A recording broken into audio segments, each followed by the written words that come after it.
Okay, good afternoon, everyone, and welcome to the Smudcast. We are in episode 886, When Incel Romance is Done Well, and this is a video essay regarding ReZero and Dandadan, the anime, probably not the manga, I don't know. Dandadan. Okay. I've never read it, never watched it, but I know it's popular. Anyway, this came out 9 months ago, has almost 7,000 views from sometimeseli, and it does not look good for his upvote downvote ratio. We're looking at around 70% downvotes. So it might be sometimes Eli. Oh. it's one continuous string of letters. I don't know. Sometimeseli. he didn't put any break. There's no spaces there. I don't know.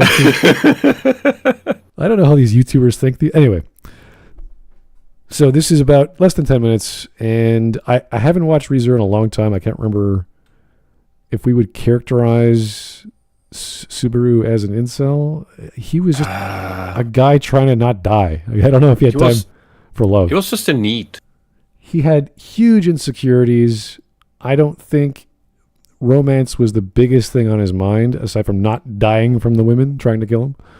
So maybe later on in the series, I stopped watching it. I might think that people take use this nonsense incel word to describe how he started in the real world before being isekai. That was like he's 17. You don't expect this guy from Japan to start going around dating. It's kind of weird. And that's the main thing. These characters are teenagers, especially in Dandadan. They're high schoolers. Yeah. They're not supposed. That's when you start having these experiences, starting romance. You bumble around, you make mistakes. That doesn't mean you're an incel. Yeah, I don't know what that implies. Does incel love meaning a bunch of young kids fooling around? Does it mean you're no longer an incel? What is it? What's the process? I don't know what that phrase means. So it's the stupidest insult ever made up by feminists. Yeah, women don't like a guy. What do we call him? Oh, I'm never gonna sleep with you, but I just don't like you, so I'm gonna call you a guy who can't have sex. It's like, what? Oh, you shouldn't measure the worth of a woman by how much sex she has or doesn't.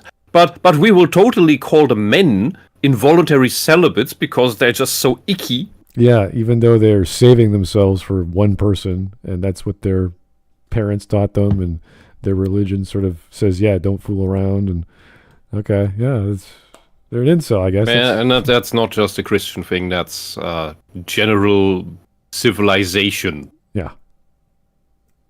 Don't goof around with the ladies. Anyway, or the guy. Or the guy. Yeah, definitely the guy.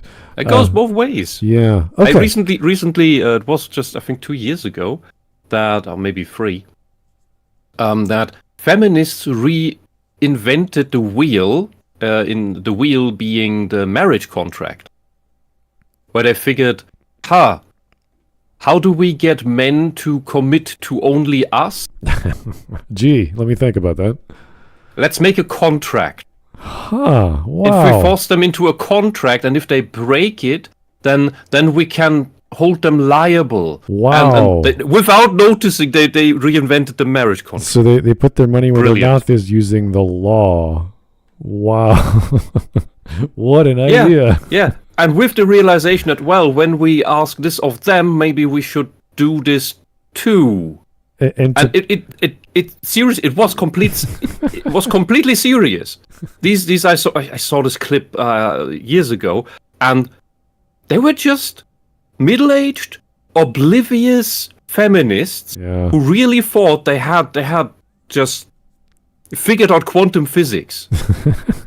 They reject traditional marriage, but now they invented a contract that is traditional marriage. It's great. It's zero reflection. Minus with these people. the parties and the religion and the families and the friends and the levels of security you have to go through before you eventually marry. Like there's all these steps you have to go.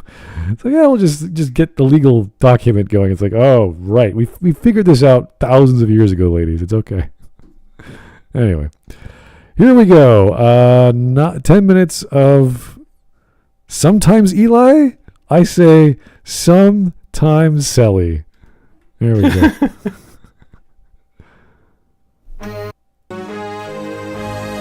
Oh, that's good. Do women exist for the... Ha! It's a guy. It's Eli. It's not Sally. S-E-L-I. Sometimeseli. It's a guy. Sometime you can be Sally. Sometime you can be someone else. Do women exist? No. This is dumb. It's a dumb question. Let's continue. of men is a question I think has a very clear answer, but for some reason, whether it is those up in the European... The answer is for each other. Both for each other. Why, okay, if it's a dumb question, why even bother going with the motions? Like, just stop right there. You don't have to continue. Yeah. Also, we paused it on a thing that I just noticed here. Those up in the European continent. European, that's 7 syllables to say Europe. Did this guy proofread, or did he even bother to even think? What?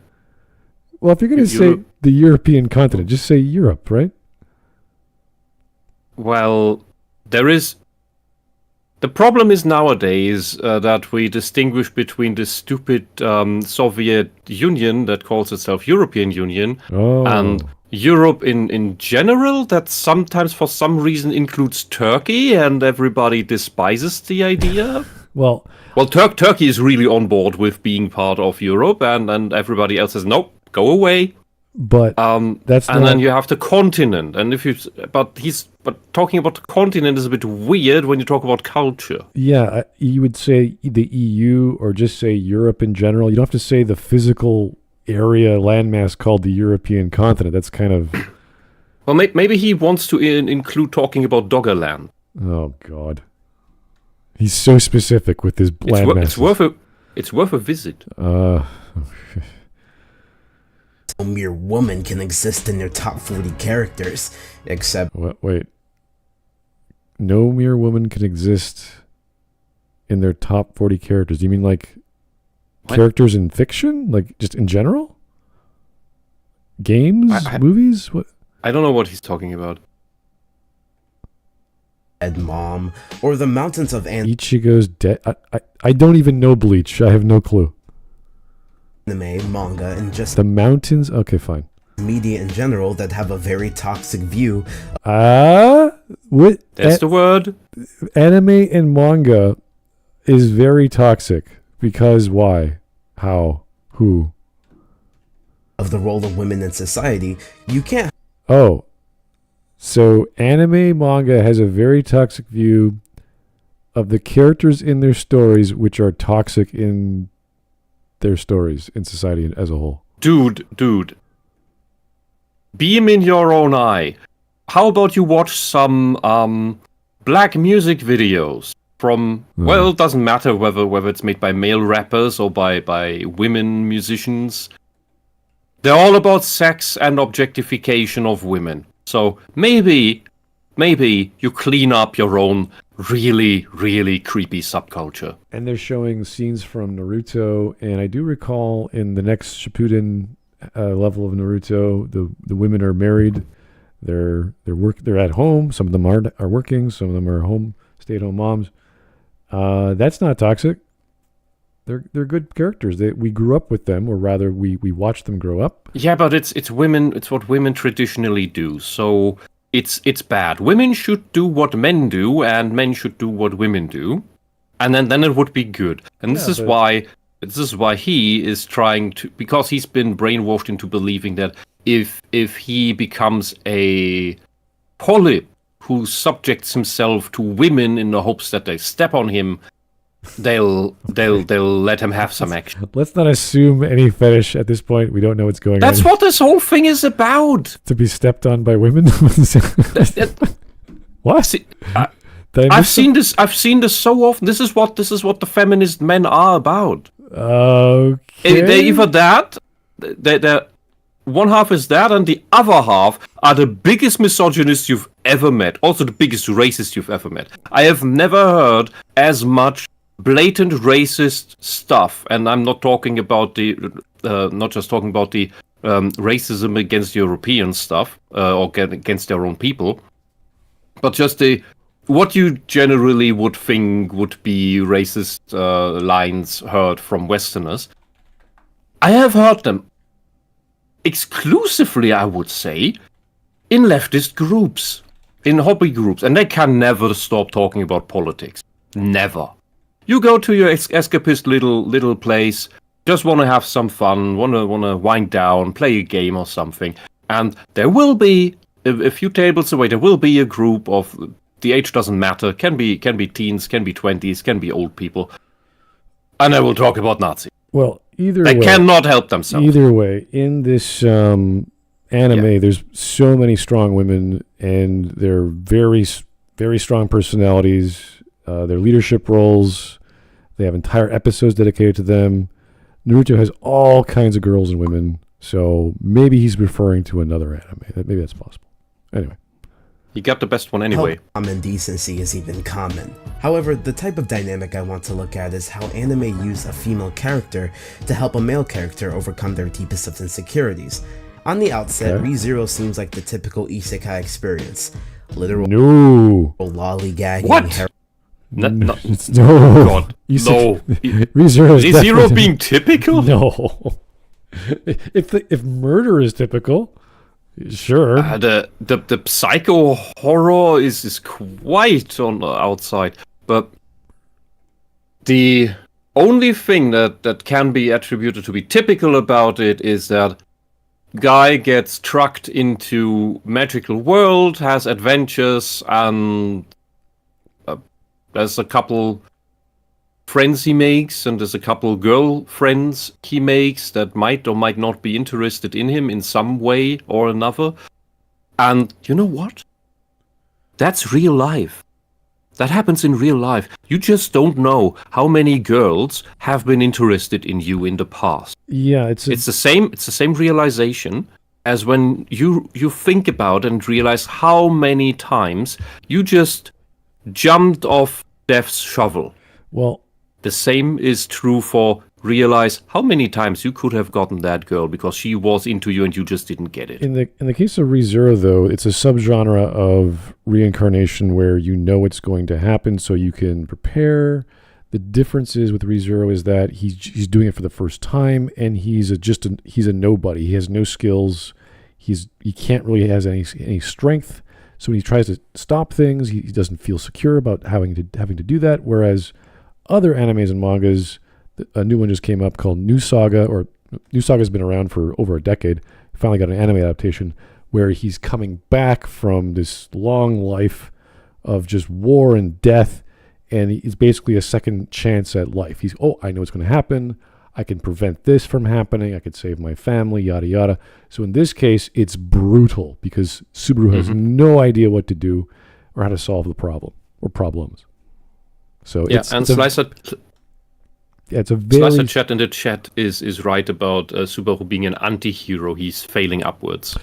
For the longest time. That's one way of looking at it. Yeah, it's definitely... Yeah, because look, the typical isekai heroes are guys like Shield Hero. Also some tough things in there,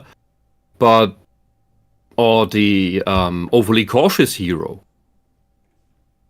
They have tough stories behind them, but they're strong-willed and strong-minded and work constantly towards getting better and achieving their goal.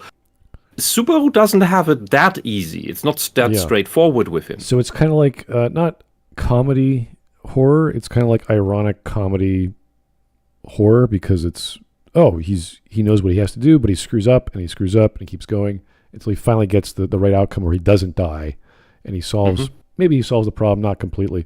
Whereas the usual way the genre works is I'm a returner. I'm a guy who's done this. I know what to avoid, and that's why I talked about New Saga, because that was one of the first ones I read back in the day. I think his name was Kyle Renard or something. And he's like, okay, I know where the treasure is. I'll go get my magic sword. I'll go become a hero so people listen to me, and I can stop the war from killing my village. Like, he has all these things set up before they happen. Whereas Subaru, because he just keeps time being rewound, he can just redo things. So that's nice and also horrific in that sense. Because we think of it as a video game. Oh, we just reload from that point. He actually has to go through it. Anyway, not your typical isekai. And works. And admittedly, it's that stigma that has kept me away from the genre on a greater scale. But if you look closer, ReZero is less of a male power. Ew, women. Are you gay? Why are you gay? There are many girls in the story, therefore it's a harem? Really? Okay. I mean... So in his life, there's only one woman and it's his mom. I don't know. I would not say ReZero is a harem anime manga. There's elements of it, but it's not what ends up happening. Maybe there's not that many. How many women are there? Well, there's the two maids. There's the princess, and there's the witch, I believe. Yeah. And then you have the librarian girl, which should really be part of it. And maybe he counts the cross-dressing cat boy. Well, it's kind of like the retired swordsman story where he comes out of retirement or he comes out of teaching in the boonies and he comes to the capital and all his students come, oh, wow, it's my old teacher. And they love him because he's awesome. But you call that a harem anime, but he doesn't care about, he just wants to be a really good swordsman. That's all he wants to do. So you call that a harem, but it's not a romance. So, there are girls in it and they fawn over the hero. Whoop-de-doo. Yeah, and so the only real relevant love interests here are for Subaru main girl and them. Yeah. Nobody else. Fantasy. That's not a harem, that's just life. Porn. But none of this is unwarranted. No, this is not torture porn. Torture porn is different.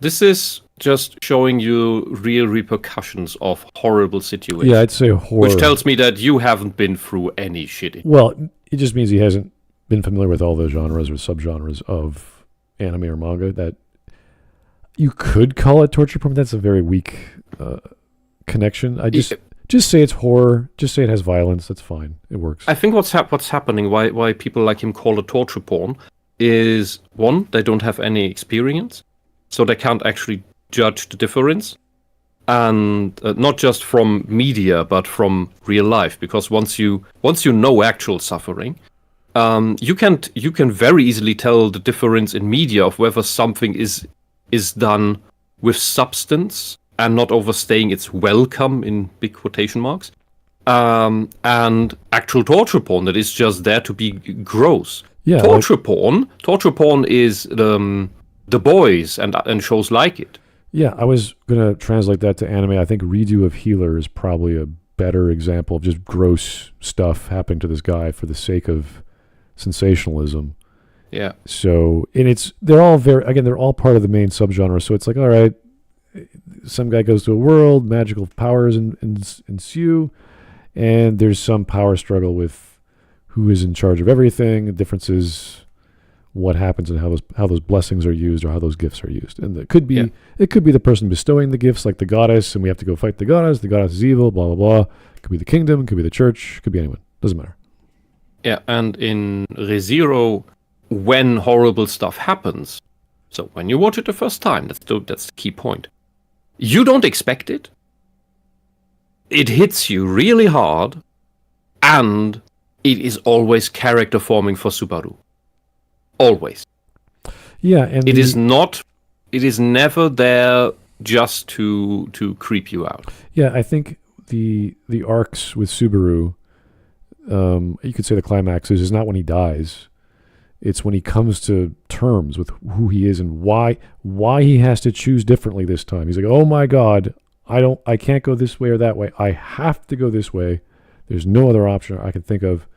And it forces him to become, well, a hero in that sense. So you could call that torturous, but that's just the choice at a climax. So yeah, but that doesn't make it torture porn. No, exactly. That's what I'm saying. Like, it could be violent, but that's like what we saw before. Now it's like, I get to change things. I'm going to be a better person, or maybe he's going to be a worse person as a result. Who knows? and he makes the wrong choice or the good choice. Yeah, so torture porn is like snuff films and just beating the crap out of someone. I'm watching was it Clivates, I think? Like that is violence. That is just straight up body gore and blood and giant monsters eating people, and you're like, oh my god. So could you call that torture porn? Sure. Why not? Yeah, because by this metric, then Die Hard would be torture porn because Bruce Willis has to crawl through broken glass. Yeah, well. And that's not it. Anyway, 1 minute in, we are pausing a lot, unfortunately. Protagonist Subaru has main character syndrome. He's essentially immortal, and he is the main granted character, by a witch in need, and he's been transported into the type of world he would indulge in through video games he would play back home alone in his room, self-exiled from I thought you said no spoilers. Yeah. everyone else.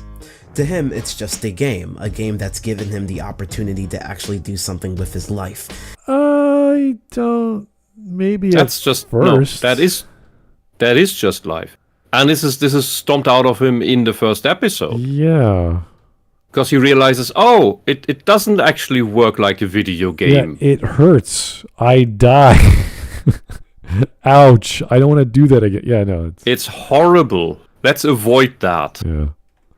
And where the world can finally revolve around him. You might not pick up on this, as his sense of humor is derived from self-deprecation. But how much of that is a cry for attention rather than an honest description? No, it's a coping mechanism, you numbnut. You don't know people with problems, and you don't have problems. Otherwise, you would understand why people develop self-deprecating humor as well as dark humor. You are someone who has no problems. You are truly a privileged black man. Something's going on here. I don't know if he's purposely ignorant or no, or he's just dumb. No. I want to give him the benefit of the doubt and just say maybe there's something else going on. Like he knows what he's saying, but he's choosing the dumb response. Yeah, but smart. Then he is malicious. Not necessarily. He could be trying to work with the lowest response. Like you bring, like the way to do it is you want to bring your intelligence down to your audience can always understand you. So you say maybe it's like that. And then he shows evidence. He's not saying maybe. No. He doesn't have to. He's just saying, I think the dumbest response. And then he shows evidence to the contrary so you can make up your opinion by saying, hey, maybe Subaru is self-deprecating. Here he is trying to make light of a situation and over his failings. Like, okay, great. Maybe he's right. That's one way to tell a story. So I'm not sure yet. That to me sounds like the positive version, the inverse of the crazy paranoid guy at the wall with all the red lines that connect all the things, and you have like your wild hair, and you're trying to explain to me, hey, he's totally an intelligent and good guy who's doing the smart thing. Well, no, he's not. He's not. I was thinking if this keeps going, he's gonna be like inspired by I don't know Tommy Wiseau or. Like Tommy Wiseau made a really bad film, but everyone loved it. I'm going to do the same thing, but I don't know how to make a movie, so I'll talk about anime or something like that. I don't know. Anyway. Self is a shockingly thin line. Subaru is a sinful person. His pride makes him think he deserves things just like your avatar. By virtue of existing. He's too slow. What is that? Where did that come from? It clearly has not much brain space. What is that? Is that a girl? I don't know. What is the thing on the left? A moon? That's a cookie? I think it's it's a cookie moon what that happened? Might fit into a Yoshi game. Where's this? Where did this come from? Okay, Dude, if you are trans, at least make a nice, cute avatar. Okay, anyway, I'm just confused now. Thoughtful to actually become someone who deserves those things. His wrath makes him throw tantrums when faced with pushback from the world, but he's too greedy to make that stop him from getting what he wants. I'm sure there are others, but we haven't. He's too greedy to make that stop him. Also, I feel offended by the cultural appropriation of white, straight hair put into braids. Where's that from, anyway? The braids? No, the white hair. Definitely not from Africans. No. I'm just like, how did he, like, I don't know. Maybe he just ran out of colors. He's just white. It's easy to flood fill in Photoshop. And no, Rich, it's not a girl avatar. It's a guy in drag. Oh, God. Really? The avatar? Yes, that doesn't look like a girl.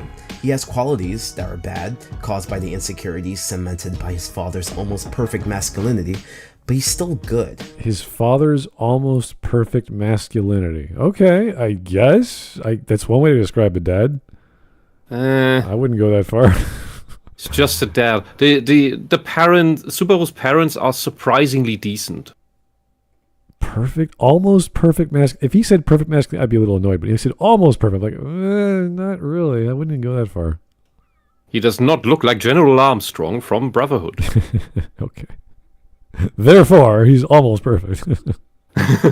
he's about 20 pounds of muscle away from being perfect. Sure, one of those was thinking he's entitled to Emilia because of who he thinks she is and what he means to her, totally separate from who she actually is. But this scene, while making people cringe, has always been interesting to me, because Subaru isn't wrong. Maybe sometimes his motives are selfish. What? No. He is, because he forgets in this moment, and that's I think that's a logical consequence of going through this repeated dying all the time, that you might lose track of what happens in the actual standard timeline. And he remembers all the great things he did and all the gratification he got, but when he gets reset, those things didn't happen yet.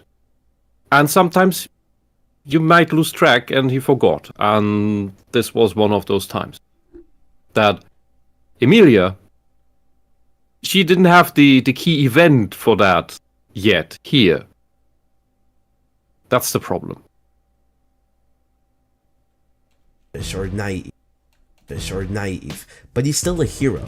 He still wants to save others, and he does save others.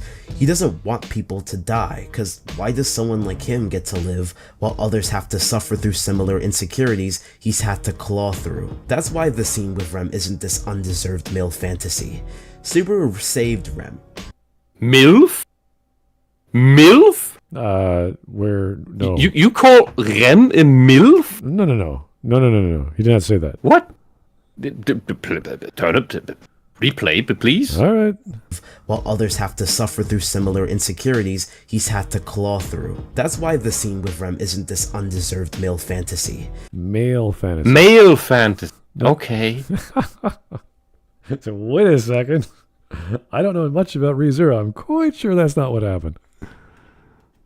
Subaru saved Rem. He got involved in something that wasn't his business because he cares for other people. He urged Rem to push on, even if the guilt of her weakness holds her back. So in return, she asks the same thing of him. Because honestly, the series isn't about resolving Subaru's selfishness or cleansing him of his sin. It's putting those sins in a light that can actually make him more aware of other people's feelings. And then season... sounds so weird. That is an odd way to put it. His sins? How can you have sins if they're all gone the next day when you die?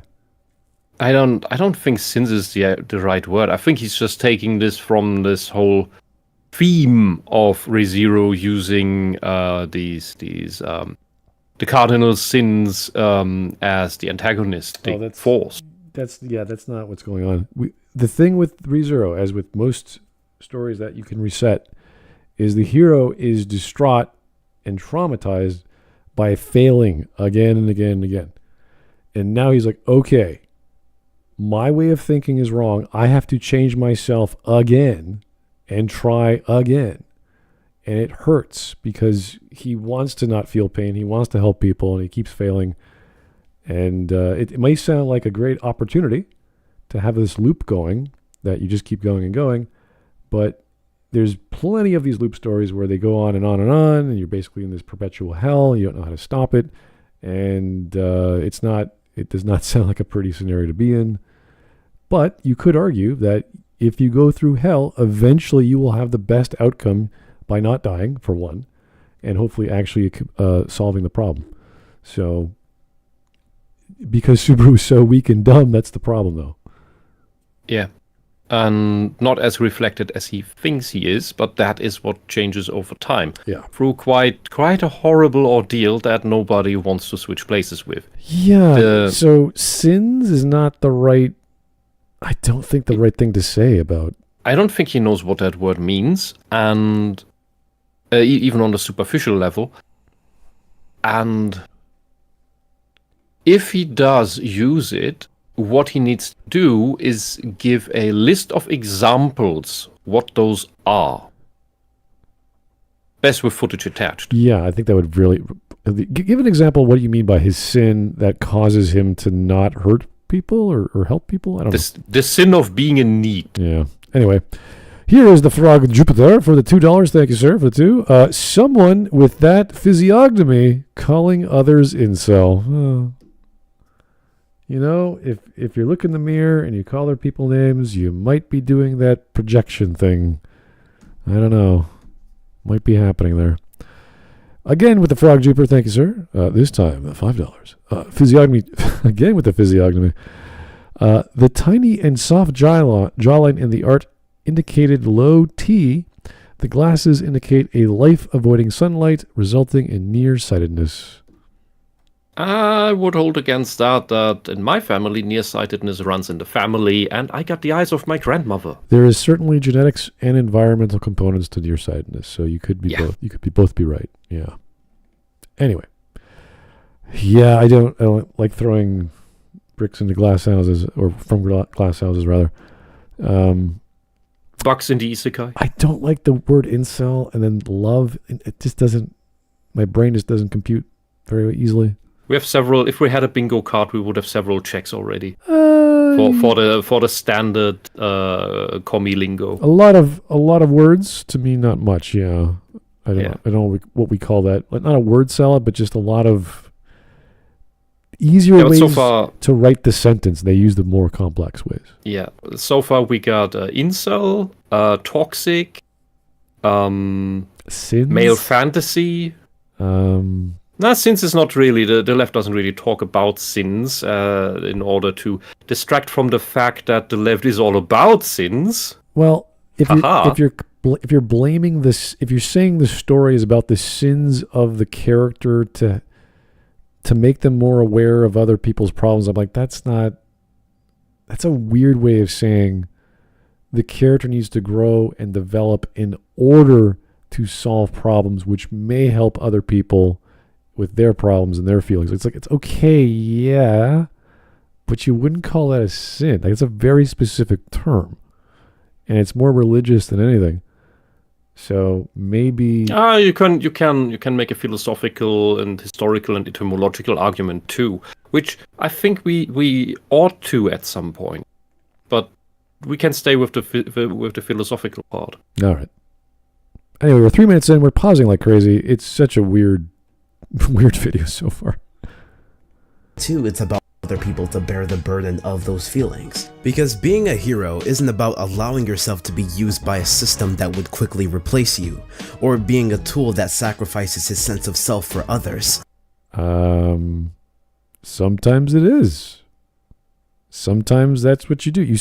You are sacrificing yourself for something greater than yourself, an idea. We see that with Batman and Superman all the time. They are sacrificing themselves every time for saving the cat in the tree, or not. Cat girl. Sometimes woman. Sometimes literally Catwoman. Yes. Or having a life, or having a family, or whatever. That's kind of the idea with superheroes. They can never love. They can never really find a real relationship because they're so busy doing everything else. They cannot commit to one thing. Well, family is something greater than yourself, and that is why you would sacrifice yourself for a loved one. Exactly. But with a superhero, like the idea, I remember in Smallville, the show, the 10-year show, 20 years ago, whatever, it was, Clark Kent can never find a girlfriend. He can never fall in love because they die, or they discover his ability and someone else does. They want to take advantage of that. or something bad happens, and he turns into Kal-El and he starts flying around and wants to dominate the planet. And you're like, uh-oh. So there's always something that happens, and all throughout the season until we finally introduce his destined love. And it's like, oh, now he can actually have a normal, seemingly normal relationship, and they slowly develop that, as opposed to all the other attempts, which were like high school romance crap. So can't get a girlfriend, and then all of a sudden, boom. Pattern notice here. He's only showing us shonen. Yes. Again, all these people watch is the popular stuff. They don't know anything else. Mm-hmm. Hero is about rescuing people while letting people rescue you. What? I don't know what that means. Being a hero is about rescuing people while letting people rescue you. Does that mean the people you rescue are saving you, or does that mean other people are saving you? That is said by somebody who himself just has the fantasy of being taken care of. I don't know where. And is there some? Do you need rescuing? Like, is the question. Does Batman feel a sense of accomplishment when he saves the cat? And he goes, "Oh, I saved the cat." Off. No, that's just duty. He just. Yeah. Afterwards, he just stands on a roof and looks into the distance and thinks about what to do next. Because he's constantly doing it, and it doesn't matter if it's a cat or a burglar or whatever. He saves everyone, and he just keeps on going. So yeah, and the nobody needs to say, letting themselves be rescued in some manner, unless you're talking about somebody who rejects help at all. Subaru is not that. Batman is not that. He doesn't reject being helped. Yeah, he doesn't want others to endanger themselves for him. Yeah, he doesn't want them to bear the burden, but he always needs help. He always gets hurt. He needs medical attention. He doesn't have the skills, the connections. Yeah, because part of a hero is that you don't want others to needlessly endanger themselves for you. Right. You are the sacrifice. You are giving yourself up to protect others. Yeah, you're trying to minimize damage and suffering. Danger and suffering. Right. So I don't know where he's going with letting other people rescue the hero. I don't know what that means. I think it's a product of this in the West chewed out superficial storyline of you're just pushing everybody away. You need to open up your emotions so that I can help you. I can fix you. And no, that's not what that's about. That's not how that works. It's an extremely superficial take on a not as widespread problem as you may think, because it's just the reaction to the other part where people do close themselves up as a protection mechanism because they might have been abused a lot, psychologically, emotionally, and ironically enough, that is exactly what the left does to children. Because when you get into this chaotic thing where up is down and left is right and inside is out, and no matter if you do or don't, you're always wrong. You can never do anything right, so that's the double bind. You're just lost, and eventually you won't let anybody near you at all anymore. Even if you want to be a good person, if you don't turn into a sociopath yourself. And then the very same people come up to you and say, "Oh, you need to open up. I want to help you, but you don't let me. If you need rescuing, if you want rescuing, then you need to allow me." But maybe you're the wrong person to do that. You haven't proven that you are a good person yet. Well, because once you do open up, you open up to exactly those types of people again. And that's why you can't. If he can show examples of Subaru being rescued as a result of him rescuing them, and then that's the point of the story or the episode, then great. We'll use that as an example. But I don't know if that's always the case, nor should it be, because I don't think Batman or Superman need thanks. They just do the job because that's what they do.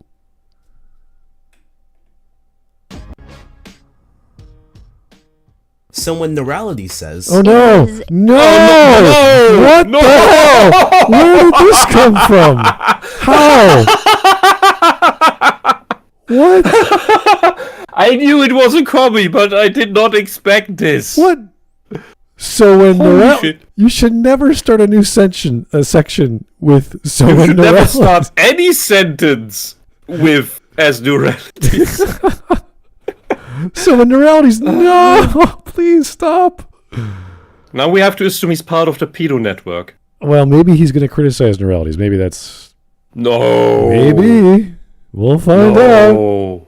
We want to take a bet? No, I just want to be disappointed either way. Look. If you're right, then you owe me a kebab. I just finished Turkish cuisine today. I don't want any more kebabs. No one's getting any more kebabs. Okay, that's a great Indian place. They make amazing tikka masala rolls. Really? Yeah. All right, whatever, fine. Cool. I get a free roll. 3 minutes and 30 seconds, and we're on a Neuralities reference. God damn it. Did we blacklist Neuralities? How did this escape us? No one watched the video, apparently. Nope. Oh, God. Anyway, let's just get through this. Okay, here we go.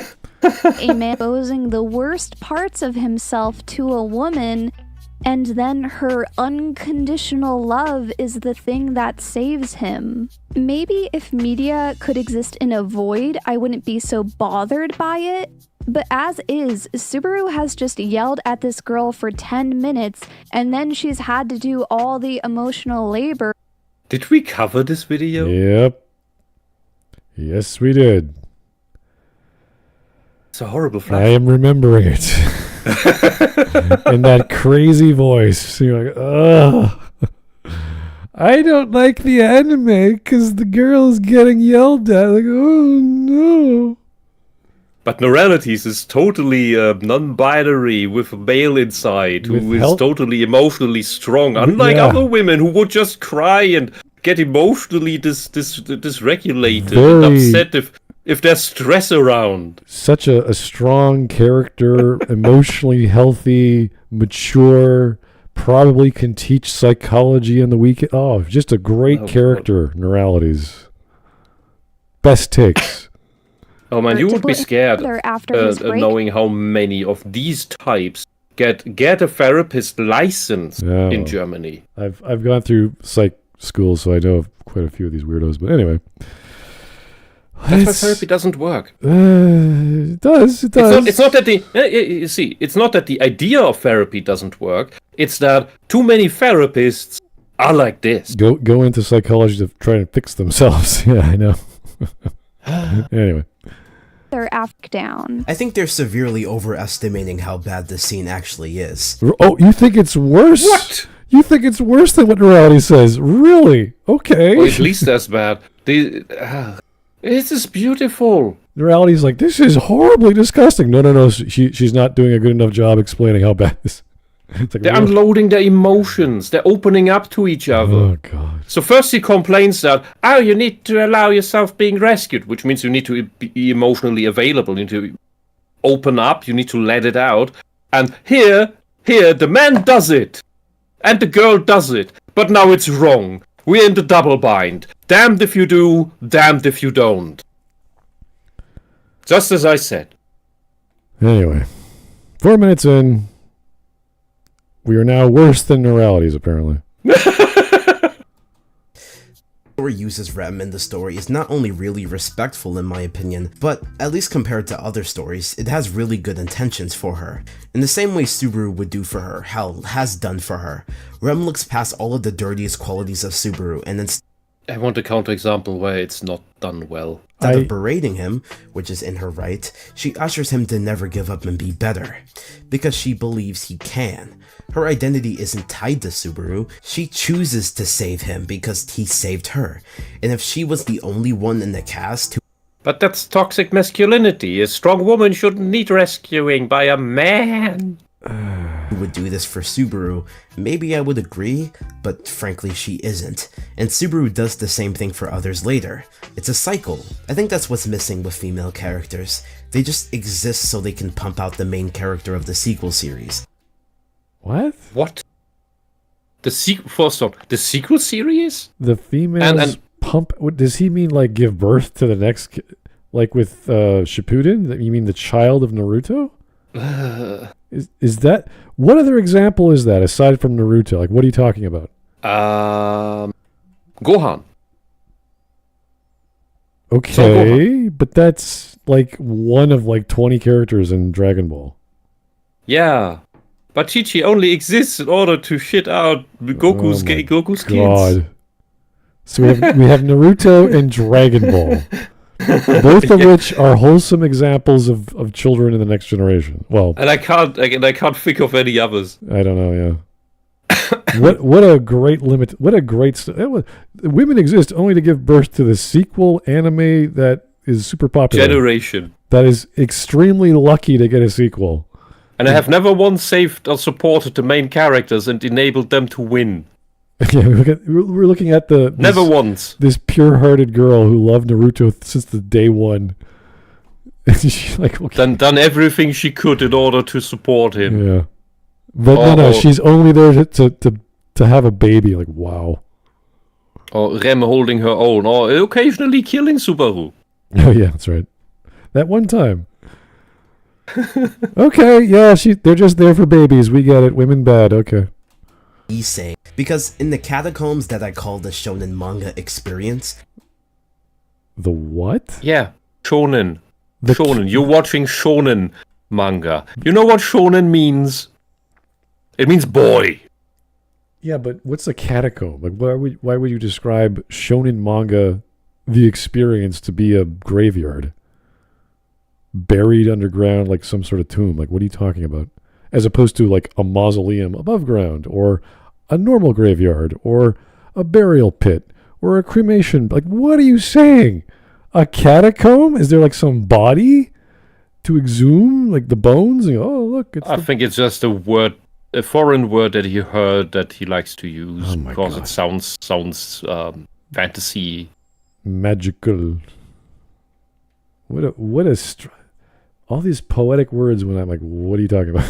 If you want to see more women-focused anime, watch magical girl shows. Some of them are worth watching. What are we supposed? By the way, what are we supposed to think of Fujiko Mine in Lupin? Oh, an attractive woman who's very good at her job. Yes. And foils Lupin all the time. Well, he lets her foil him. But isn't she just objectified and constantly sexually harassed? Sometimes, yeah, I guess. The bad guys sort of tease her here and there. But she's also winning all the time. That's true. She gets away. So is it toxic masculinity or is it a female icon? I would say it's a very fun form of the femme fatale who is strong and independent and can trick the hero as well as the villain equally. Yeah, what I'm trying to get at is that it never really matters what the character is. The left will always find the fault with it that it wants and the support with it that it wants, because they could have equally said Bayonetta. Or Lara Croft, or Ripley, or, pick any well-known, like Sarah Connor, like pick any well-known female throughout TV, movies, games, you name it. Oh, you can't use that. Oh, it's Samus Aran. Yeah, Samus Aran, it doesn't matter if male or female, but yeah, she's female. Who cares? River Tam. Kicks everyone. Yeah, obviously we could talk about superheroes, but we've had TV, late 90s, Buffy the Vampire and her clique of people. Walking Dead had a bunch of women. Song of Ice and Fire had a bunch of women. What's the other popular one? Katniss from the Hunger Games. I never watched that. The books were around before the show, so it's like, okay, we know. Obviously, but I had no interest in reading them either. No, I haven't. I just knew they were popular because when you go to the bookstore at the time, it was like, oh, I've never heard of that, because there's very few post-apocalyptic settings. It was like, oh, there's a post-apocalyptic setting in the bookstore. And you're like, oh, Hunger Games, cool. So, anyway, lots of women, very powerful. Let's go back to Norality's catacombs. Yeah, of shonen manga. Their entire being, life, heart to the idea of saving that one special person they love with all of themselves? No, I think there's plenty of rom-com shonen manga. Nisekoi is a great example of they don't do the saving, the main character does the saving, or at least opens them up to their feelings. So. And of course, it's goofy and silly and stupid and over the top, but that's what rom-coms are in shonen manga. So, and that's just one example from like 10 years ago. Does nothing to repay them? I don't know, man. The story. Which story? Give me an example. Let's talk about it. I think this is kind of a step up. And by repaying, I don't just mean allow them to get what they want, because usually what they want is the security of the man who hasn't given a crap about them the entire story. No, they just want attention here and there. They're too shy to admit their feelings, but they know they have them. At least they say, okay, I like the kid, but I won't get in the way of his feelings, or I won't step on his toes. Then you have the exact opposite, where there's the girl who comes up, number one, says, I'm in love with you, be my girlfriend, blah, blah, blah. That's a nisekoi as well. They have the whole gamut of the yandere, the tsundere, all the main personality types of female. And that's the joke. It's like, what is this guy going to do?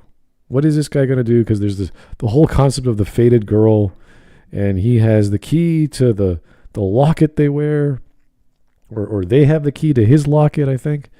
And the key is multifaceted, so the key becomes multiple keys become one key, and they can all fit.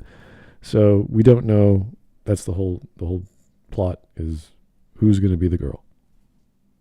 Yeah, and the reason why one or the other doesn't open up to the other about his or her feelings is simply fear of rejection.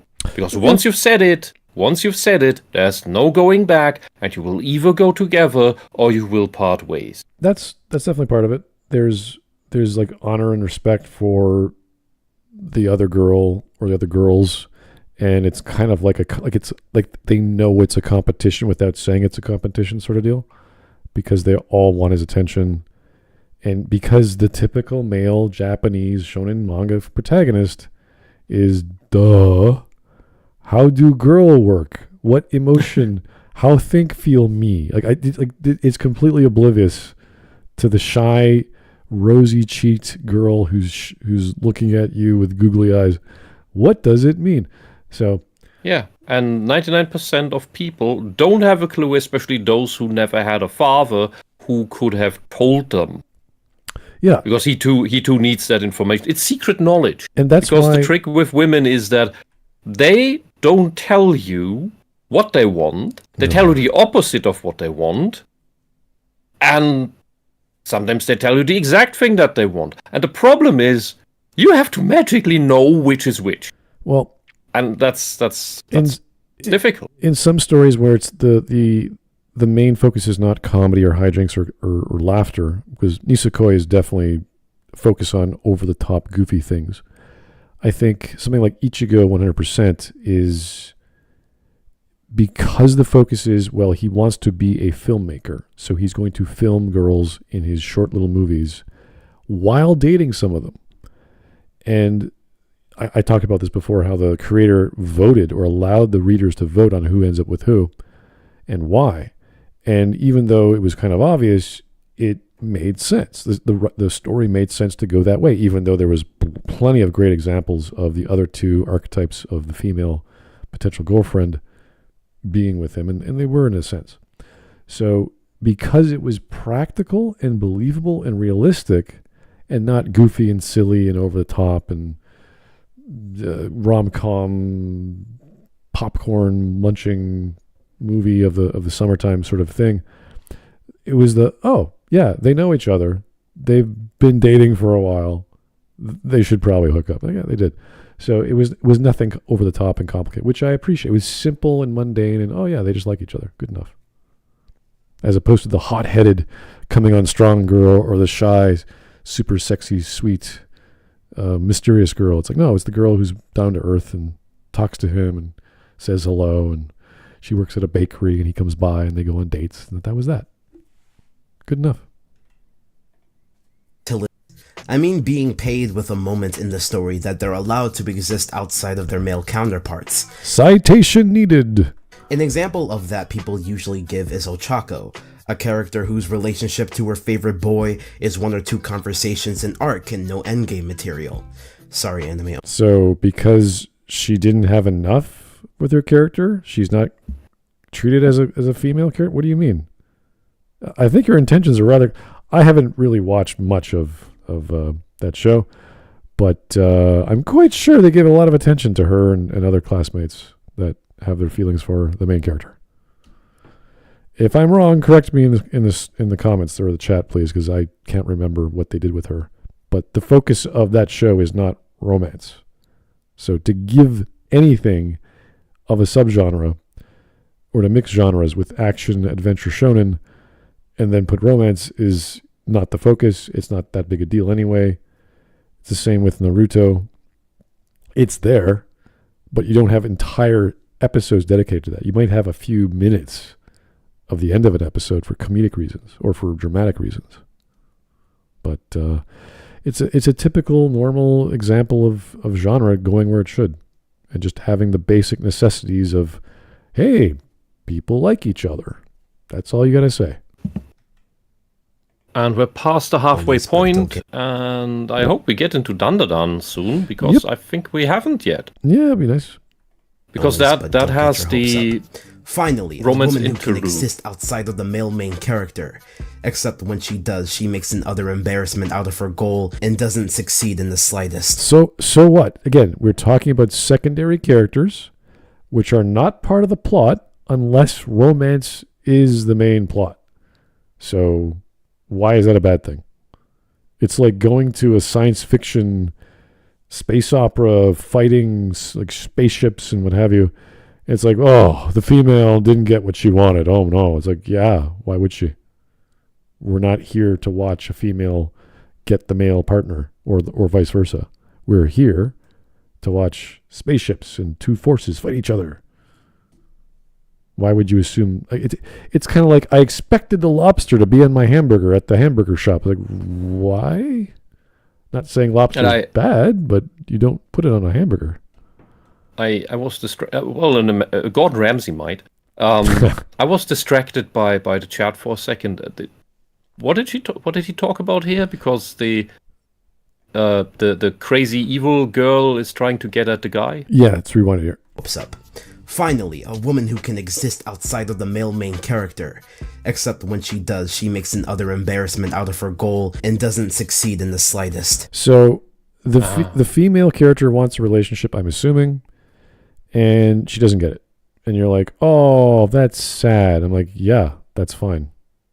And if she did, I'd be like, oh, that's cool. Weird. Like the same with like Dragon Ball, right? That Goku got hitched. It's sort of a joke, but no one's like, oh, that's dumb, or that's bad, or it's like, oh, whatever. Yeah, you got a wife. Cool. It's a silly, and the way it was explained was silly, but that's just the point of how dumb Goku is, and he just goes along because he's a nice guy. So it doesn't matter because the story is about Goku fighting space gods. Whether he hooks up with whomever and they have a kid is like secondary. It's like, yeah, it's good it happened because now he has a family, and then we could use the kid as a story part and watch a second Goku grow up. Like, that's great, fine, but we don't. And it's cute that it's his childhood friend. And it's not important. It's not like some like big dramatic thing. No, it just happened off to the side during a tournament of all things. Yeah, because it's not important. It's not important to the main thing of the story. It's just life that happens in the background. This could have been one of Goku's associates or one of his best friends who wanted to open up a lemonade stand, and he didn't get it. You're like, oh, that's sad. Oh well. Yeah. Plot B. A Dragon Ball show that runs in parallel, that is just slice of life, would not be watched as much. Yeah. It's like taking out the trash. It's like going to school. It's like doing mundane stuff. You expect it to be there, but it's not the focus. So I don't see why that's a problem. And I don't understand this because the focus is the female. It's like it doesn't. Is the female prerogative to seek out a boyfriend? I don't think so. It's nice. Female prerogative to seek out a boyfriend. I think that is part of the female prerogative, but it's not necessary in every story. But think of the women approaching men at 16 or 17. Do you think that happens to a lot? Probably not. Very rarely, in fact. In school, it happens. The women? Fairly regularly, the girls? Yeah. Really? Well, one per class, I would say. One per class. Which you can say is still, okay, that's 5% maybe, but it does happen on occasion. It doesn't mean it goes anywhere. Yeah. Because at that age, the girls are just so obsessed with the boys that they actually do that. They are the ones seeking out the boys quite often. Maybe, but in my experience, very doesn't rare. mean that they're gonna be good relationships. Very rare. Doesn't succeed if it does happen. And that's, I don't know the stats, but they can't be very high. School time relationships don't tend to last into adulthood. Yeah. That's just a matter of it. Yeah. So, maybe this guy doesn't know the numbers. Maybe his expectations are like, well, because it's a female, it must succeed, or it must be positive, or it must be dramatic. And I'm like, can it just fail? Can it just do what it's supposed to do? The girl tried. Hey, there's girls. They have a part to play in the story. They did their part. Fantastic. Let's keep going. And that's just one half of the new gen dynamic duo. The new gen. What is that? There's a new generation of anime coming out or manga that I don't know of? I wish I can go into detail about how Jujutsu Kaisen treats its female cast. Why? You can. What's wrong with the female cast? You can. Everyone's a power trippy crazy person, super violent, and I'm a god. No, I'm the god. I'm going to kill you with my superpower. Like, okay, and they lose an arm with psycho eyes and male jaws. If you ever read or watch it, it's just a violent extravaganza. Also, it's torture porn. Probably. I don't know how to describe it. There's so much action. I don't know what's going on half the time.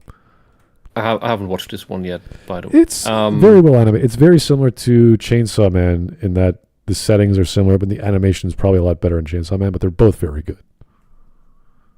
If that's what you like. If that's the genre you want, both of those are very high class. But the women are crazy. The guys are everyone's crazy in these shows. It's why he likes them. The thing I meant was, there's nothing keeping him from talking about them. You can make your video longer than 10 minutes. Yeah. And usually 3 examples is better than 2. Examples are awesome. Anyway, let's keep going. We have some super chats I missed, so let me get into those.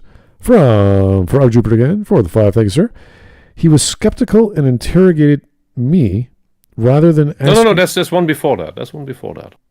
Oh, sorry. The other day, I dealt with a college elitist.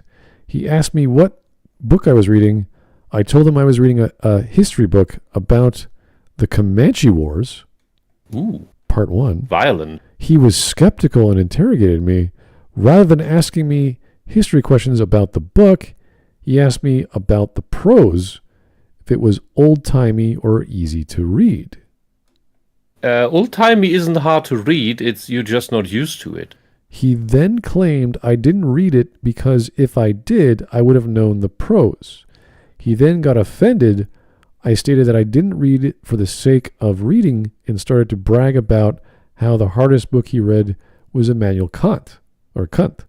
He got offended that I said whether or not a book is easy is subjective. True, that is correct. And that is the correct use of subjective. Where it's objectively correct to use subjective. Ha!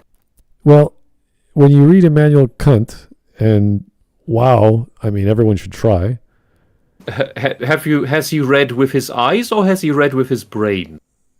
Yeah. Because just reading a book doesn't mean you understand it. Well, you can read a hard book, doesn't mean you get anything. That's true. You can read the words, but your brain goes, what? You just keep going. Because Kant, so for one, you should read Kant in the original Klingon, I mean German, and... No, don't do that. Well, you want to understand what he's actually trying to say. It's hard enough with English. I can tell you, Kant is difficult. And there will be things lost in translation. But compared to other Germans or Austrians, like Heidegger, or like that is a mountain. You don't even want to touch that. Kant is the most elegant. Like every word is like, oh, that is like the perfect sentence for that, what he's trying to say. So when you are trying to learn philosophy, and Aristotle's too heavy, and Plato is too light, jump to Kant. No, because if you could read Aristotle, you could do Kant. But Aristotle isn't difficult. It is heavy. It's like Heidegger, but just old words and the phrases and. No. Yes. You just have a silly translation. Maybe, but with Kant, everything is like elegant. Everything is so exactly the way it should be. And that is why when you read it again the second time, you're like, oh, it hits you. Like that makes much more sense. Now that I slowed down and thought about it. With Aristotle, you read it 7 times and you're like, I still don't quite understand what he's saying. No. That's because you read rhetoric, which has several pages long sentences that each describe one specific concept that you need to hold in your head at the same time. That requires brain power. Okay. So you read one sentence and then think about it, reflect upon it, let it seep through your brain, and maybe come back tomorrow. All right. That's why the tougher books from Aristotle are difficult. But they are complete concepts in there that are worth understanding. Anyway, we're getting off topic here. Let's get back to the wonders of his dislike of characters that are female from Jujutsu Kaisen. If you're saddened by the lost potential of Nobara, just assume the same thing will happen to your favorite girl. What are you talking about? Why did she have... There's no reason for her to be a romantic character. Why? Why would you want that? There's so much for no spoilers. It doesn't... Just because she's female, therefore romance? Are you a sexist? Like, what is this? Mm-hmm.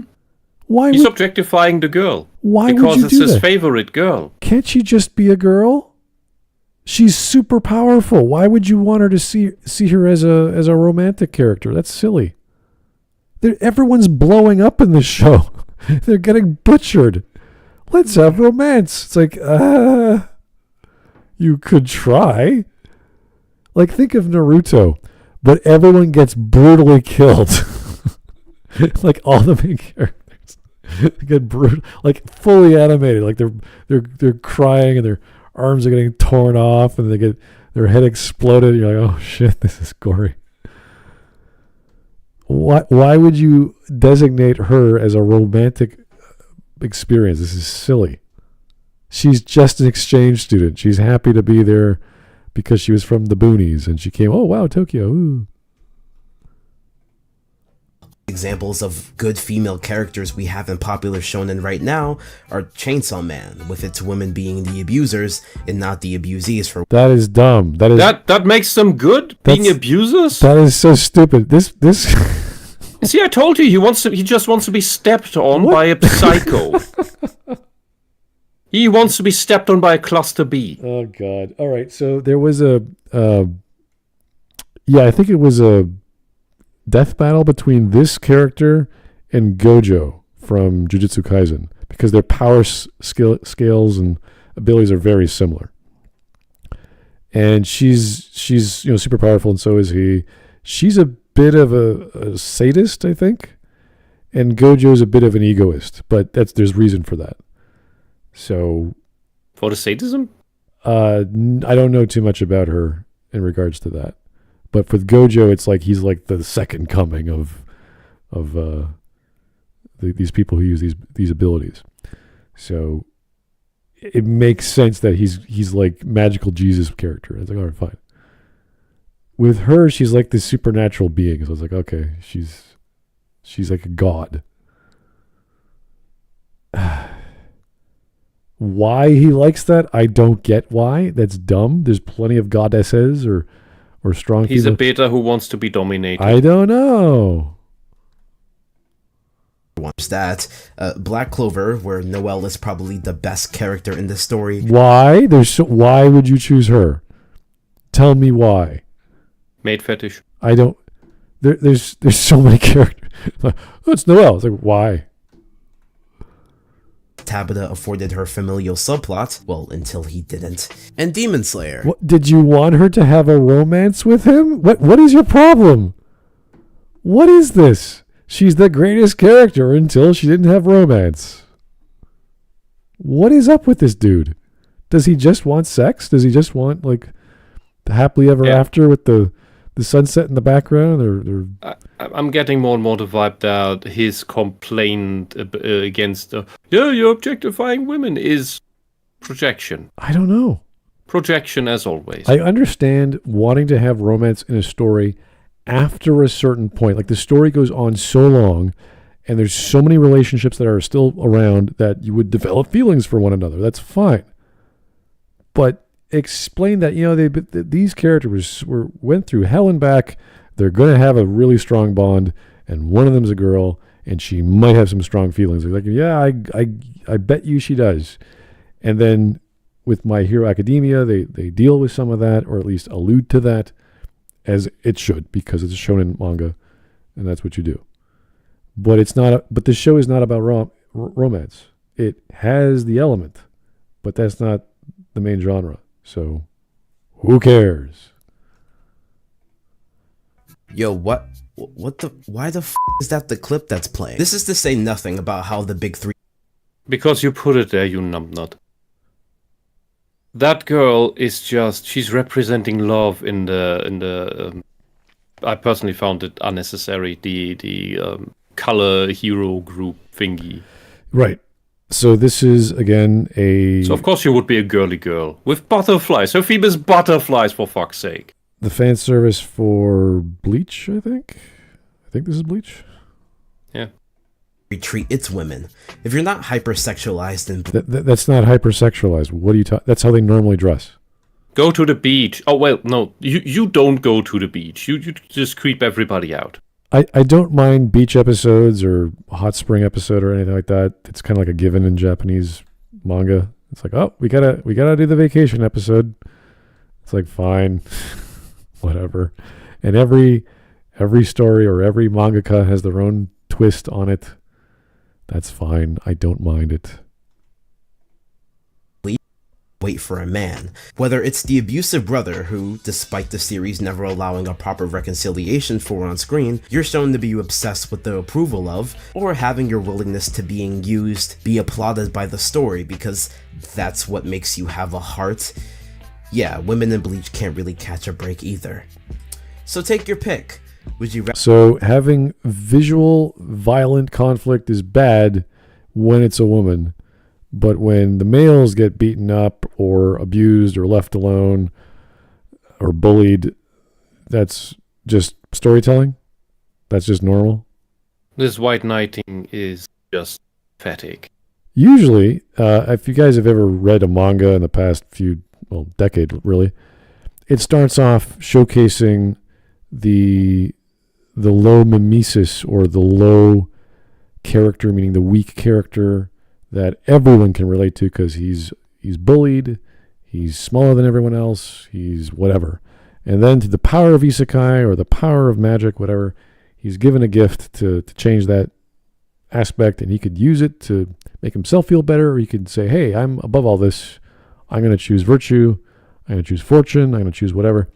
So that's pretty common in a lot of these stories, whether it's isekai or otherwise, that they're given a gift, they're given a best friend, they're given a magical pet or what have you. So, yeah, it's a power fantasy, it's escapism, but that's how it starts. Oh, fuck. My tism sprang to life. I now see all the repetitive snowflake splotches that are supposed to be stars. I thought those were they're all the pine same. trees. There's several that are the same. It's horrible. I just noticed that is the thickest eyebrow for a person. And the flattest head. Is that because the eyebrow is naturally black and the hair is bleached, or is it the lens? Or that means no. That means the hair is bleached or weak. Because your eyebrows will be the same color as your head hair. Right. Or that is the frame of the glasses they're wearing. That would be. I don't know if that would be worse. Is that color? But it would fit with the left having absolutely horrible taste, anti-taste. Either way, in glasses. Either way, don't draw bad is what I'm trying to say. That's really stupid. Yeah. Learn to draw. Draw well. There's so many books and even free tutorials at this point. You are the generation that has free tutorials on YouTube for everything. I actually have, where is it? There it is. In the 90s, we didn't have that. In the 2000s, we didn't have that yet. I bought a How to Draw Anime Girls book before it was translated. I bought it in Japanese. Ooh. And I got it in the 90s. And I still have it. And it shows all the details of how to do the eyes, the hair, the arms, the armpits, the musculature. And it's all visual. It's all, you just look at the picture. Oh, that's how you visualize the body portions and how to do it. Because I also got a little mannequin that I used when I was doing my own drawing. So the standard wooden thingy they use in art classes, yep, or with a stick up its butt. Yep. I use that. It's perfect. And then once you get the triangle figured out and you visualize it in your head, the rest is all just circles. And you can do the anime manga style. You can do normal contemporary style. You can do everything. Form and figure drawing. It's just base. You just draw. You just practice and practice. And you just need a little guide from that book. You need a little guide from online. You talk to your art teacher. Spend the extra hour after class, after school. Do not give me this crap. And that just do a drawing each day. Just keep drawing. Just keep going. Whatever that moon thing is, cookie, just stop it. Stop wasting your time in Photoshop. Draw with a pencil. Mechanical or otherwise, I don't care. Use a pencil. It doesn't even need an amazing one. It doesn't need to be amazing paper. When you start, everything will be crap. Same reason that if you learn to play music, you don't need that $1,200 instrument. Start with a $50 one. It won't sound as amazing, but you can't play it amazing anyway. Just get it right first.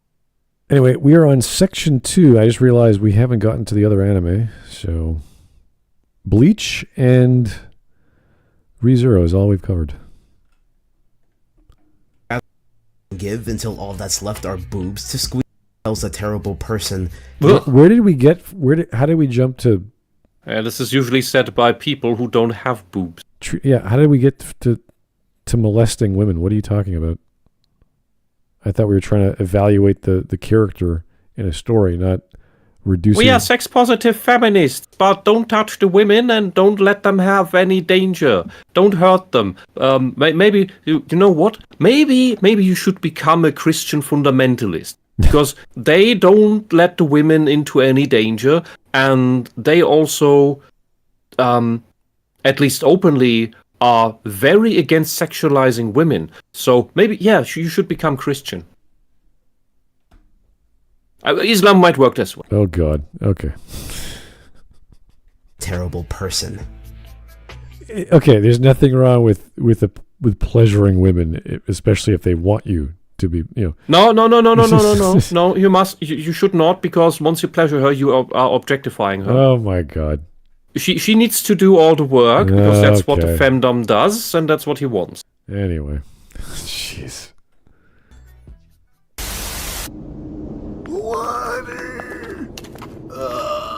Jeez, so this is like the Detroit of this universe? Is Detroit I feared from the pain noises in the background that this might be the English dub. This is probably the abridged? I don't know. I haven't watched it.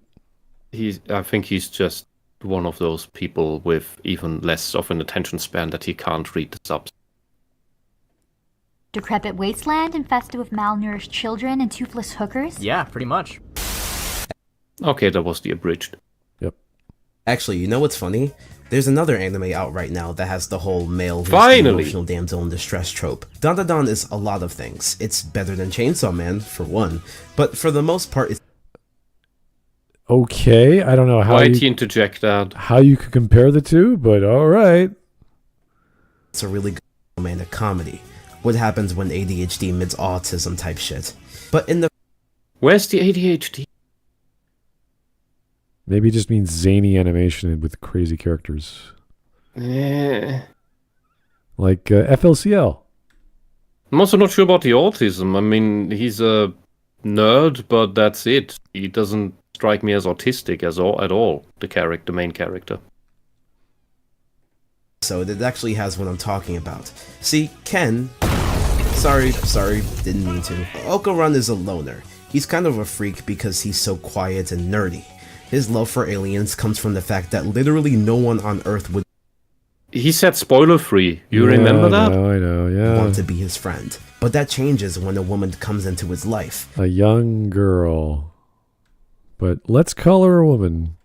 If it wasn't for Momo, Okarun could have definitely turned out like Subaru, an obsessive, insecure neek who only cares for himself.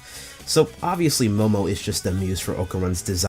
No, he doesn't just care for himself. He just doesn't find the connection. He wants to care for others, but he doesn't find the right connection with anyone. That's his problem. But that's not true at all. Because again, in this instance, they save each other. Because What is this like, why does he want this weird relationship where the guy and his faults or whatever is a social issue? So garnering the feelings of someone else causes them to be emancipated? Like, what do you...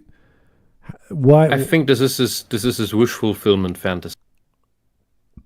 I It's what he wants for himself. That's why he prefers this type of story when it's blatant, when it's so much at the forefront that he can notice it. He doesn't notice it when it's in the background. When we address the realistic behavior of male and female pairings, the male has to now deal with all the responsibility of living, being, caring for, protecting, all the stuff that goes along with being with someone. I'm not saying the woman doesn't do that too, but that's like the number one thing. That's it. His life is set once he has this girl, or once they're serious about each other. It's not this, oh, it's so wonderful. Now they're going to be happy together and he or she now are helping each other. Yeah, that'd be great. But is it a rom-com? If it is, that's the point. If it's not, then why do you need it elsewhere? If it's not the focus. It's this weird misunderstanding of genre that we could explain to this guy in about 20 seconds. He'd be like, oh yeah, I didn't think about that. Or yeah, maybe we don't need this flavor of storytelling in everything. It's silly. I do not want rom-com in my Cowboy Bebop, for example. I don't want it in lots of Gundam story. I don't want it in action adventure. It's too much. It just changes tone. Why would you want a bunch of teenagers trying to figure each other out romantically when the world's blowing up? It makes no sense. It's what you do on the side. You just get together as you go through the adventure. There are bigger because things. you realize you can rely on each other and you care about each other. Yeah, like look at. But that's a product of the stressful situation you go through. Yeah, look at one of not one of, but the problems about relationships, which they actually did a decent job in Neon Genesis, and which they refer to the hedgehog's dilemma so many times. That's exactly what Shinji's all about. That's his problem. He's scared of getting hurt. He's already abandoned. He doesn't want it to happen again. And it's the same with Asuka. She was abandoned by her mom. She cares deeply about her family, and she wants to have a family, etc. Yeah, and the whole problem of that show is that it does not bring a proper resolution to that, not a proper answer. And the reason I say this, that it is a problem, I mean, you can do this as an art fart, and then it's fine. But since it is watched by a lot of teenagers, those teenagers see that, and they don't get an answer to their problem. All they get... They just get to the mopey end, and then there's clapping. That is what now? That is the literal ending of the show, but between that, there's the scene where Asuka's like sleepwalking or whatever, and she goes into Shinji's room, and she wants to be kissed or whatever, and she's like, "Oh my God, you tried to kiss me, you're gross." And they get into a fight after that. What was that... the waltz one where they had to do in sync the entire time. Yeah, those are things that happen, but it always reverts back to them being incapable of doing anything. They always regress again. Yeah, so and that is just that is not character progression. Yeah, so once the whole episode's done, they defeat the angel and they fall over each other, and then they're in their evas and they just collapse and they get out. And then they start fighting again. It's like, you went in my room. It's like, yeah, you were sleepwalking. I didn't want to be in your room. You tried to kiss me. No, I thought you wanted to kiss me. I didn't want to touch you. And they're just bickering and bickering. Like that's it. Yeah, that's funny. That's funny. And then the next episodes, it's just back to depressed pathological introversion. Right. And that is, I would say, a good example of the relationship dynamic in Neon Genesis, because that was the tone of the show. You would not suddenly have Rei or Asuka declare their love for Shinji or whatever in some sort of romantic, selfless, heroic end to their life. It wouldn't happen. The best we got was Misato in that ironic way of saying, well, when we're done with this, I'll show you how to be a man, or whatever she said, as she kisses him goodbye, and she's full of blood. It's like, oh, that's the show we're watching. It's war. We don't have time for this romantic crap. You can do romantic interludes, little brief, cute little things, like here's a little flower. But Shinji is not that kind of kid. Asuka is not that kind of girl. And Rei is off on another planet. So the best you get is adultery from the doctor chick and the spy guy. That's about it. I think this guy would be an Asuka fan, because she would step on him, and they would never insult him. Anyway, back to a show with actual rom-comedy. Mm-hmm. No one really treats Momo properly. This is compounded by her also getting bullied as a kid for her family's fascination with spirits and espers. So it's not like Momo only exists as someone whose entire being is about saving Okuran. They genuinely love each other, and their united special interests, along with the series' comedic shenanigans, ensure that they can't really be apart from one another, because they would just be left in this big, scary sci-fi world by themselves. I gotta be honest, I don't think this is a male, female, or incel issue. Oh, really? When did that come up? So, is it incel romance done well, or not even? What are you talking about? What a waste of a video already. By the way, my second example is incorrect. Thanks. Why did you... By the way, my premise is incorrect. Yeah. I think McDonald's and Dairy Queen are great hamburger joints. Oh, wait. Dairy Queen's an ice cream shop. Sorry. That was your script, sir. Why did you bring that up in the title? I don't know. Holy hell.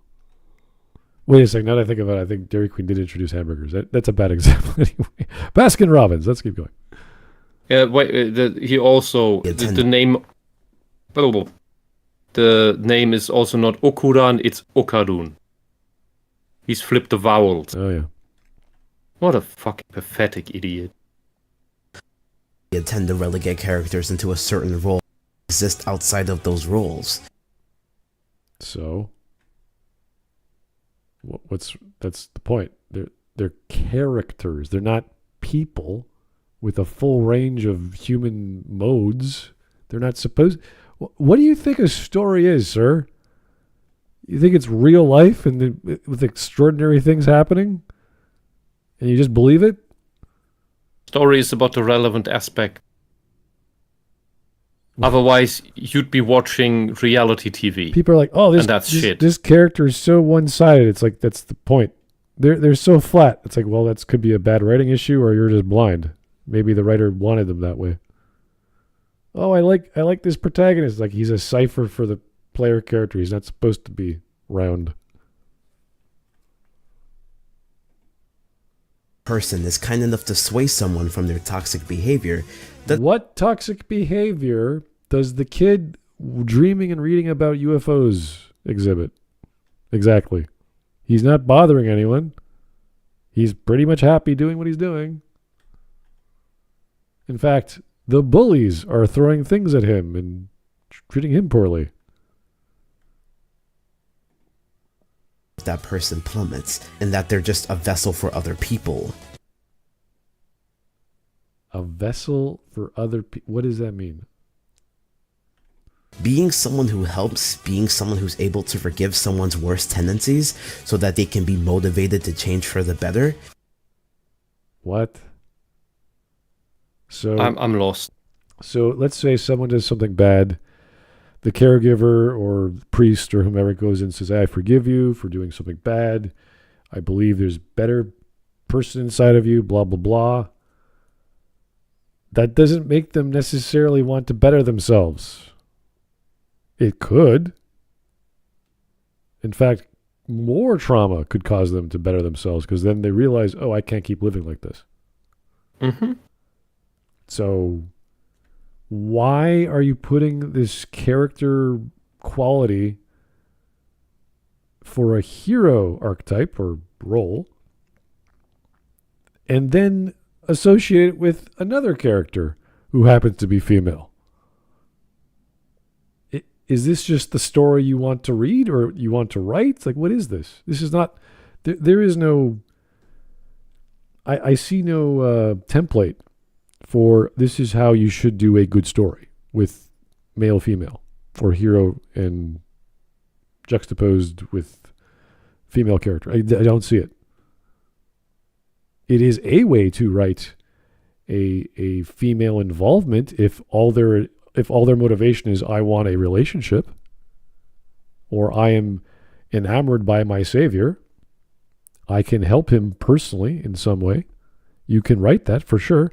But that sounds very contrived, implying that the hero character is so stupid that he needs random female chick to tell him about his failings on an emotional level, which he's like, I got to go save the world. Thanks. Yeah, I got social issues. Thanks, honey. Great. It's just, it's a very odd interpretation of the hero archetype. Or the female supporting cast, I guess. Doesn't have to come at the cost of who you are. What are you talking about? Your autonomy or your... What are you talking about? Your happiness. What is this? Who you are, your autonomy, or your happiness. For a female saved character in a story to then do what? To like the guy? Yes, that happens. Females who are saved like the savior. That's fine. Why are you telling writers, hey, you could write your characters without losing their autonomy or sense of self or their emotionality? It's like, dude, what the hell are you saying? Can I just write the character I want to write the way I want to write them? What does this do for him? No, it must be politically correct. I don't know what this is. I don't think there's politics here. I think this is just weird. It's a product of it.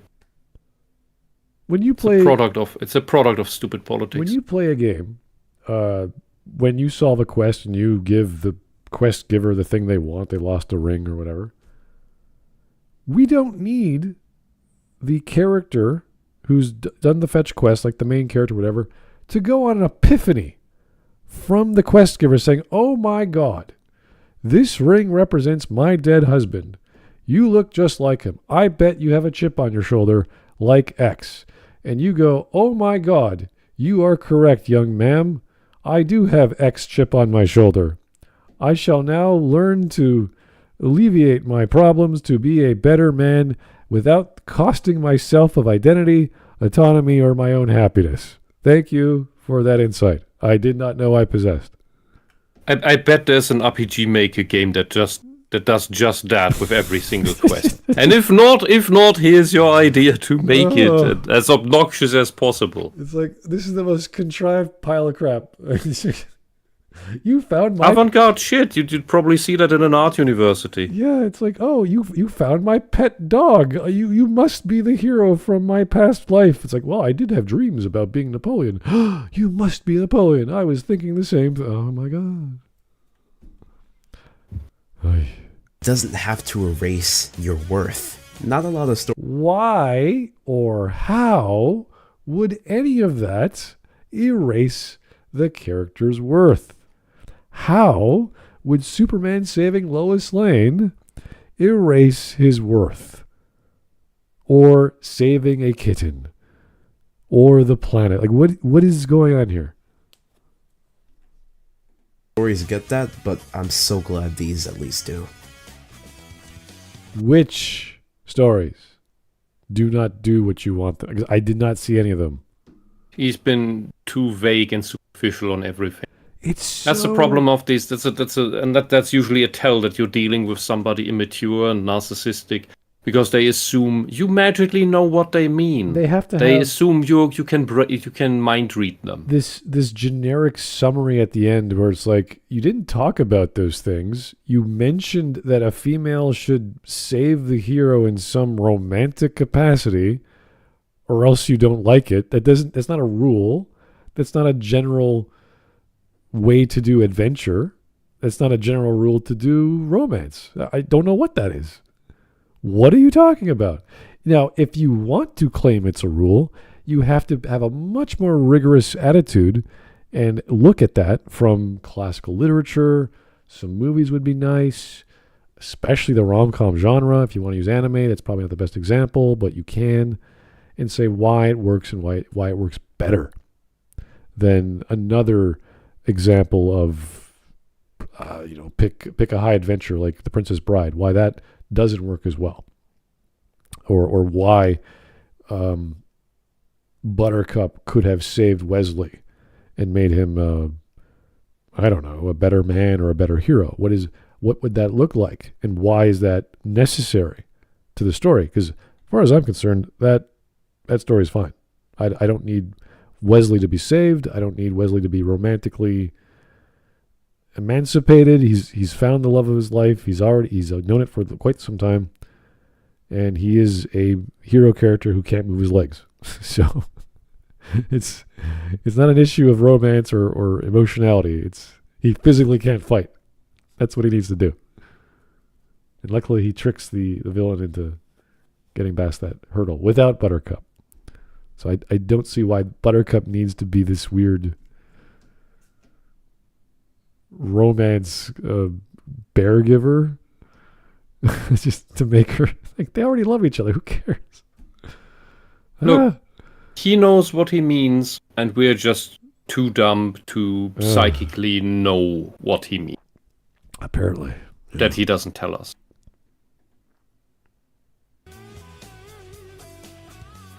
Also, incel romance is an oxymoron. Yeah.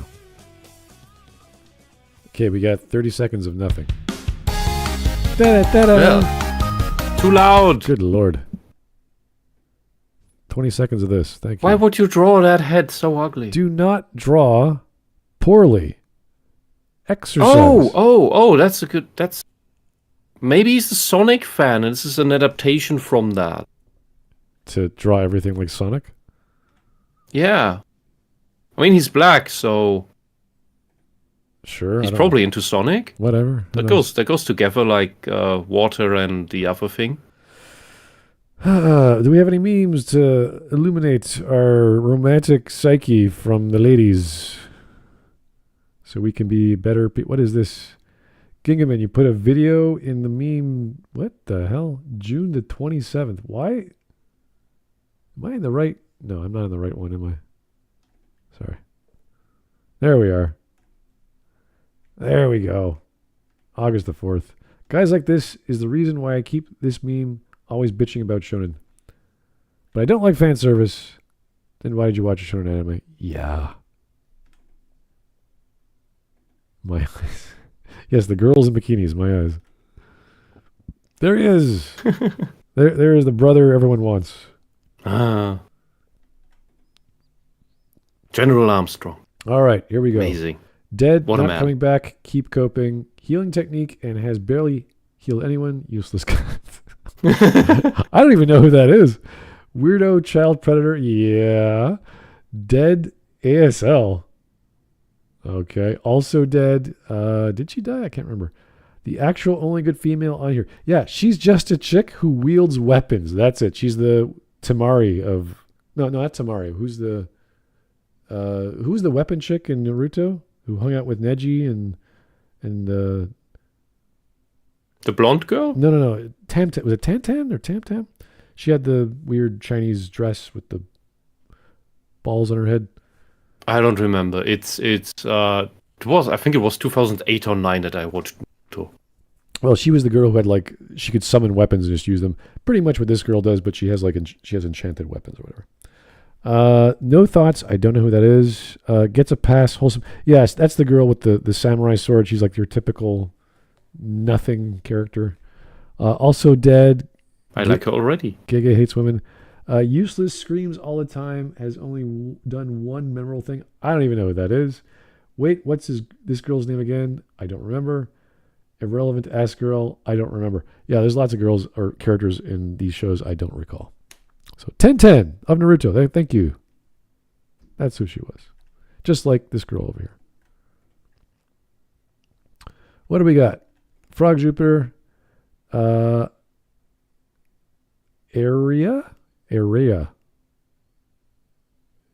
Okay. Don't learn to draw Toriyama style as your first. Yeah. Go for something else. Anything else. It's an Toriyama is a exaggeration. caricature style. Wow. Oh, what is this from? Dandadan. Is it Dandadan? Dandadan. All right. Wow. Jesus. That's the alien. After a month of practice with only a pencil, felt tip pen, and paper, the only previous experience is a high school art class. Use only YouTube and art. They have no excuse for mentally ill art. Yeah. Get your faces. Actually, I would say focus on the faces first, and then do your own exercise just on body shape and figure painting. You'll be surprised. So just dedicate different time to that. Finger painting? Figure painting. Figure. Form and figure. Manhood lost again. My balls are gone. What? It's very Shinto. Jesus. The one spoiler for you. The Shinto priestess grandmother of the girl main character looks like Bayonetta. Wow. It would seem I really am a chosen one after all. Well, I don't know what's going on here. Wow, that is cool. How would that work? I don't know. Either way, cool looking art. I mean, that's just really nice ideas there. Yeah. Can a misandrist and misogynist fall in love? That sounds great. Isn't that every right-wing couple? I watched this. Is this new or is this a few years old? I could have sworn I watched this, but it wasn't called that. This is an English renamed title. Quite sure I watched a few episodes of that. Okay, here, kind of person to hate on shonen anime and call others who disagree an incel. And PDFs if you don't agree with their take on Rudius from Jobless Reincarnation. Oh, here we go. What did Rudius do now? Did he save the slaves or not enough? That's just the standard. Sydney Sweeney Jeans ad. It's just your standard borderline feminist chick. Okay, belly with the red glasses and the septum piercing. Belly's wet and the neck tattoos. Oh, this is just the rest of the page. Yeah, I don't know. What did she make a sexy ad wearing clothing or something? Like, what's the big deal? People don't like attractive women. Is that? Well, it's a return to feminine aesthetics. That's the problem. Yeah. The feminists don't like it because feminists are ugly and insecure and jealous. Well then, that was a pile of something, and at least it was better than before. Better than what we watched previously. At least there was some references, some analysis, some opinions that we were like, okay, I see where he's coming from, even though it's weird. As opposed to, hey, I don't like, or I like people who die. I like innocents who die. It's like, wow, okay. I'm not going to listen to that guy anymore. Anyway, stop watching shonen. Watch other shows, read other books, the basic stuff. Become a bit more knowledgeable in your area. Mm-hmm. And maybe you will not have strange opinions like I want all the female characters to have hero plots after they're saved. I don't know why you'd want to do that. Weird. It's like, I'm going to become a hero for you. Like, what? No, go away, lady. Leave me alone. My problems are my own. Anyway, less than 2 hours, not bad. Still a nice warm day. It's a long weekend here in Ontario, at least. So I went out on Friday, so I'm okay now. I didn't want to stay indoors, just relax, work out inside, keep cool, chill, that sort of thing. So thank you guys for the suggestion. That was not bad for an anime day. Gotta say, we've been missing them out. This one, a little crazy, but not bonkers crazy. A friend of Noralities. Well, that was surprising. Anyone who's referencing Neuralities. Plus, I bet the positively. I bet the comments on these videos are amazing because remember the download vote ratio was like 70% downvotes. So, yeah. So go check out the video. You probably won't mind it if you also share your opinion because a lot of them are very negative, I bet. So, whew. This is weird. Like, if you read the description, like, this is what he wrote. I think it's time we assemble some sort of positive ... positivity ... for the channel ... Holy shit. I think I just threw up in my mouth typing that. Anyways, let me analyze the two shows that I actually like for once. He's trying to be funny. I don't know.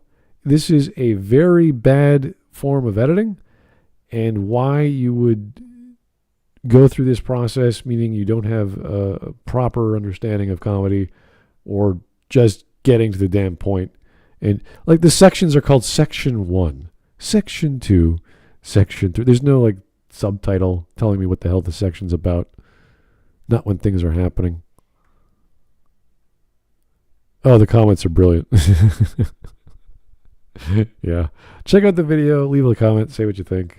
He seems to be okay with that, so that's good. He's not blocking. Maybe he's blocking. Maybe there could be some really bad ones out there. But anyway, thank you so much for the time and the suggestion. Keep the voting coming, and we will talk to you soon. Have yourself a great day, and good night. Good night.